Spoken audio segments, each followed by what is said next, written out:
Creatine के बारे में बहुत सारे मिसकंसेप्शंस, बहुत सारी मिथ्स, मिसलीडिंग इन्फॉर्मेशन पाई जाती है। तो मैं कोशिश करूँगा आज इस सारी चीज़ों को बस्ट करने की या क्लियर करने की। तो सबसे पहली बात तो ये कि लोग समझते हैं कि पता नहीं ये क्या केमिकल है या क्या चीज़ है, ये हमें पाउडर फॉर्म में मिल रही होती है, सप्लीमेंट के सूरत में मिल रही होती है। दुनिया में हर एक चीज़ ही केमिकल है, पानी भी एक केमिकल है, आप खुद भी एक केमिकल हैं, क्योंकि हम डिफरेंट एलिमेंट्स का एक मजमूआ है। इसी तरीके से जो केमिकल फार्मूला है क्रिएटिन का और ये मॉलिक्यूलर स्ट्रक्चर है इसका, तो क्रिएटिन किसी भी फॉर्म में होगी, चाहे वो फूड से हम ले रहे होंगे, चाहे वो सप्लीमेंट में से आ रही होगी, उसका फार्मूला यही होगा C4H9N3O2।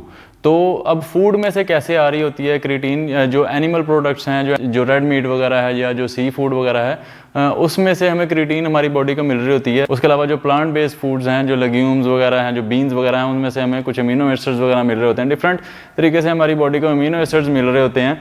उनमें से जो ग्लाइसिन है, आर्जिनिन है और मैथियोनिन है, इसके ज़रिए बॉडी खुद भी सिंथेसाइज करती है क्रिएटिन को लिवर में, किडनीज में, पैंक्रियाज में।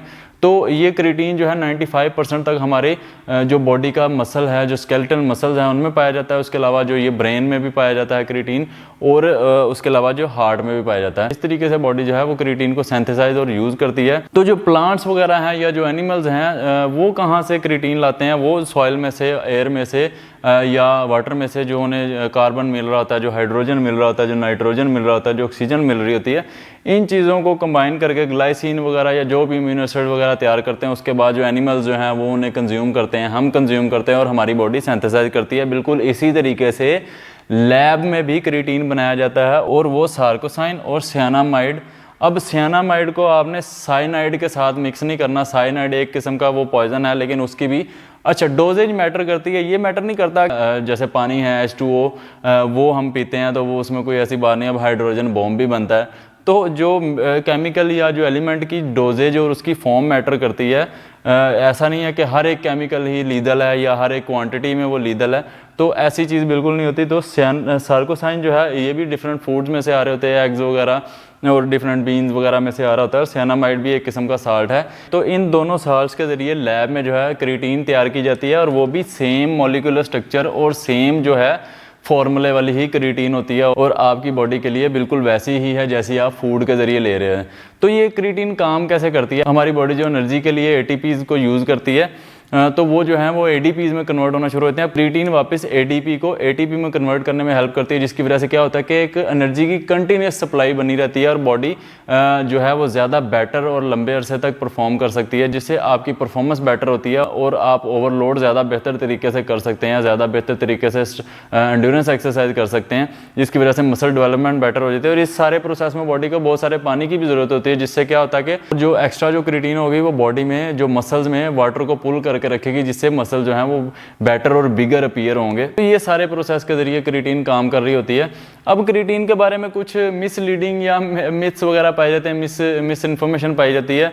अब कुछ लोग क्रिएटिन और क्रिएटिनिन को मिक्स कर रहे होते हैं। मैंने कुछ डॉक्टर्स की वीडियो देखी, वो कह रहे हैं जी बॉडी बिल्डर्स जो हैं वो क्रिएटिनिन लेते हैं, जबकि क्रिएटिन और क्रिएटिनिन बिल्कुल दो अलग अलग चीज़ें हैं। क्रिएटिन जो काम करती है बॉडी में, या जो मसल्स काम करते हैं, उस मेटाबॉलिज्म के जरिए जो बाय प्रोडक्ट, जो वेस्ट प्रोडक्ट आता है, उसे क्रिएटिनिन कहते हैं, और उसको बॉडी जो है वो यूरिन के जरिए एक्सक्रीट कर देती है, बॉडी से बाहर खारिज कर देती है, वो क्रिएटिनिन है। और लोग समझते हैं कि शायद क्रिएटिन लेने से क्रिएटिनिन लेवल्स बढ़ जाते हैं, जबकि ऐसा नहीं है। क्रिएटिन यूज़ करने से क्रिएटिनिन लेवल्स कोई एक्स्ट्रा ऑर्डिनरी नहीं बढ़ते। आप नॉर्मली एक्सरसाइज कर रहे हैं, उसके जरिए भी आपकी बॉडी में जो मसल्स में तोड़फोड़ हो रही है, जो क्रिएटिन जो मेटाबॉलिज्म हो रही है, उसके जरिए भी क्रिएटिनिन लेवल जो है आपके बढ़ जाते हैं, या डिफरेंट मेडिकेशन वगैरह से, लेकिन ये नॉर्मल रेंज में रहते हैं। क्रिएटिन आपके क्रिएटिनिन लेवल पर कोई ऐसा डेंजरस इफेक्ट नहीं करती। उसके बाद जो है एक बड़ा मिथ ये पाया जाता है, क्रिएटिन जो है वो हेयर लॉस का बायस बनती है, क्योंकि ये टेस्टोस्टेरोन को डाईहाइड्रोटेस्टोस्टेरोन यानी कि DHT में कन्वर्जन जो है इसको तेज़ कर देती है। हालांकि ऐसी सिर्फ एक स्टडी मौजूद है जो कि हेयर लॉस से रिलेटेड भी नहीं थी।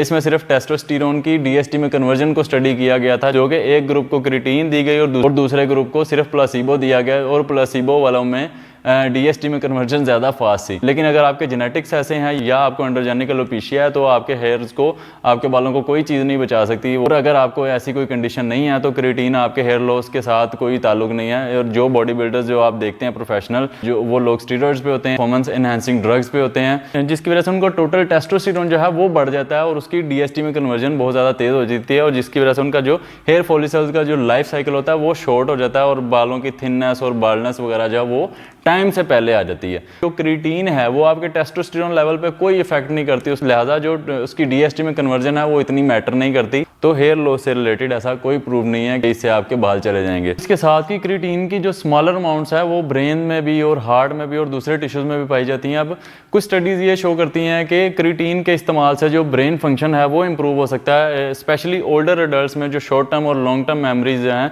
उसको क्रिएटिन जो है वो इम्प्रूव कर सकती है, बेटर कर सकती है। इसके साथ ही कुछ स्टडीज़ में जो क्रिएटिन यूज़र स्टूडेंट्स थे उनको कंपेयर किया गया नॉन क्रिएटिन यूज़र से। जो क्रिएटिन यूज़र की जो मैथमेटिकल या मेंटल एफर्ट के बाद उनकी जो मेंटल फटीग थी वो कम थी बनिस्बत नॉन क्रिएटिन यूज़र्स या जिनको प्लासिबो दिया गया उनसे। क्रिएटिन जो है वो बहुत लंबे अरसे से चलता आने वाला और स्टडी किया जाने वाला सप्लीमेंट है और ये मेरे ख्याल से एक वाहिद सप्लीमेंट है जो काम भी करता है। और बहुत सारे ऐसे फजूल सप्लीमेंट्स भी हैं जो बिल्कुल काम नहीं करते लेकिन वो चल रहे हैं मार्केट में। ऐसी भी कोई बात नहीं है कि क्रिएटिन बड़ा ही कोई मैजिकल सप्लीमेंट है। कई लोगों पे क्रिएटिन बिल्कुल भी असर नहीं करता, उनको कोई ऐसा डिफरेंस फील नहीं होता और कई लोग जो हैं वो क्रिएटिन पे बहुत ज़्यादा अच्छा फील करना शुरू कर देते हैं, उनकी परफॉर्मेंस उनकी स्ट्रेंथ बहुत ज़्यादा हो जाती है। या जो लोग डाइट से सफिशेंट क्रिएटिन ले रहे होते हैं उनको भी एक्स्ट्रा क्रिएटिन जो है वो कोई ख़ास फ़ायदा नहीं पहुँचाती। या कुछ लोग नॉन रेस्पॉन्डर्स होते हैं उनको क्रिएटिन से कोई फ़ायदा नहीं होता। तो ये ऐसा कोई मैजिकल सप्लीमेंट भी नहीं है। और उसके अलावा वो लोग जो किडनी या लीवर या जो ब्लड प्रेशर वगैरह के पेशेंट्स हैं उनको भी क्रिएटिन नहीं लेनी चाहिए, कम से कम अपने डॉक्टर से मशवरा कर लेना चाहिए क्रिएटिन या किसी भी किस्म के सप्लीमेंट को कंसिडर करने के लिए।